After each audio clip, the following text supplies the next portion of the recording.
fighting. Another interesting thing on Afghanistan that I just kind of picked up here before we went on, Will, was this interesting story. So Trump and now Rand Paul have said that the U.S. troops are coming out of Afghanistan by Christmas. And then I read today that the top U.S. general, commander of the Joint Chiefs of Staff, Mark Milley, just reiterate that no, it's conditions based.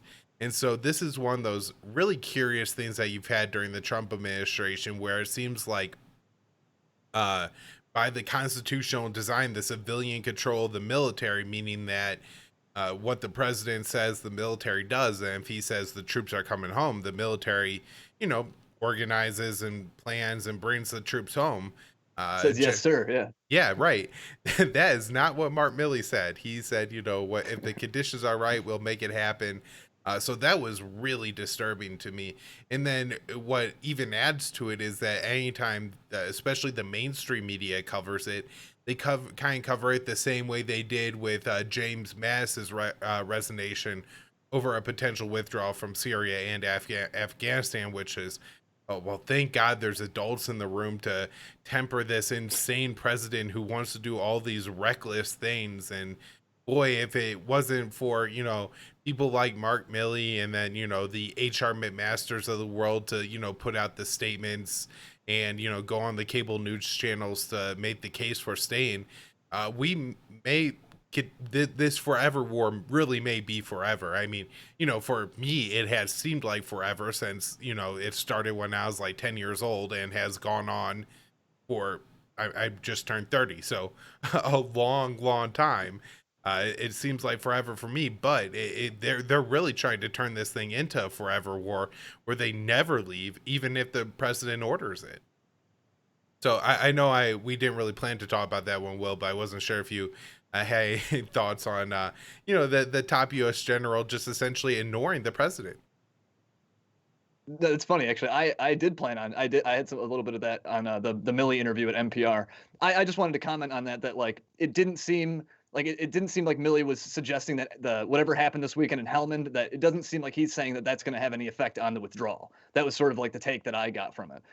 He did mention another interesting thing he said, and I think I've heard U.S. officials say this before, but he was asked about the Christmas withdrawal thing that Trump and I guess now Rand Paul have been floating, and he wouldn't confirm or deny it, but he did say something about how they have multiple like series of options for withdrawing, and presumably that means they have slower options that would take longer than the current plan to be out by next spring. But I wonder if they also mean they have faster options too, like maybe something more akin to what Trump is saying about a Christmas withdrawal. So like he didn't like, not that he indicated that's the case, but I just wonder if like the way he worded it, that could be true, just based on the way he said it. So I don't know, I'm curious. Yeah. Well, it's just unfortunately for Trump, I feel like he's waited too long now to really pull out any troops before the election. I saw a report from Bloomberg, which was just citing an anonymous official, so I don't think it's worth going into it in too much detail. But that official said that Trump is looking to withdraw hundreds of U.S. troops from Somalia. I think there's about 700 there, so I'm not sure if that would be all of them, half of them, some of them, who knows.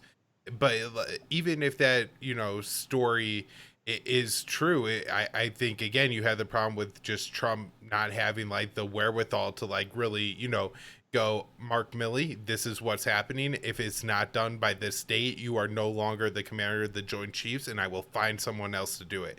And that's that. Right, you're fired. Right. That's the way it goes. And I'm sure that he will find some general that won't get fired and will carry out his orders. You also had things like his ambassador to Afghanistan, Will Ruger. His nomination is just saying around. If Trump was really concerned about ending that war, maybe he should have the Senate be pushing to confirm Ruger, who would probably be a little less controversial and take a long time than his Supreme Court nominee, and throw in Douglas Yeah. McGregor with that, and get some of that stuff done on foreign policy. Also, just I think even in the best case scenario, when you're talking about a couple hundred troops like in Somalia, it's probably going to take a few months to get those guys all out logistically. I don't think the military is a particularly efficient machine when it comes to essentially anything, and so it takes a long time to get all the right ships in the right place to pick up the right equipment and stuff like that. A lot of this equipment is really heavy, Humvees, and it's probably not advantageous to leave that stuff sitting around for Al Shabaab or whoever to scoop up in Somalia.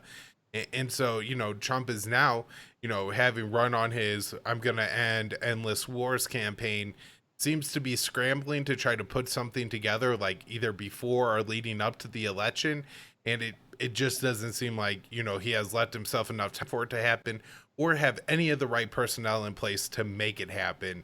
And I think that'll be one that, big failures looking back at the Trump presidency, especially assuming it ends, in the next several months here as he doesn't get reelected, will just be that, the guy couldn't put anything together to achieve, the promises he made. Even if it did seem like, kind of throughout his presidency, he was somewhat interested in bringing some troops home. Yeah, it is unfortunate that he's waited till like this close to his last year in office, like to the end of his last year in office, possibly, to start trying to do, make some of this like, troop withdrawals happen. Like he does seem to be scrambling a bit. I also saw that report in Bloomberg about removing troops from Somalia, and it does seem like that would be some sort of last minute campaign maneuver, assuming that the source is legit in the Bloomberg story. But that's unfortunate. Like he's had 4 years to make all this stuff happen. He's had a great like potential picks for personnel. Doug Bandow or any range of people from like the Cato Institute or more mainstream sort of libertarian beltway circles that he could have drawn from.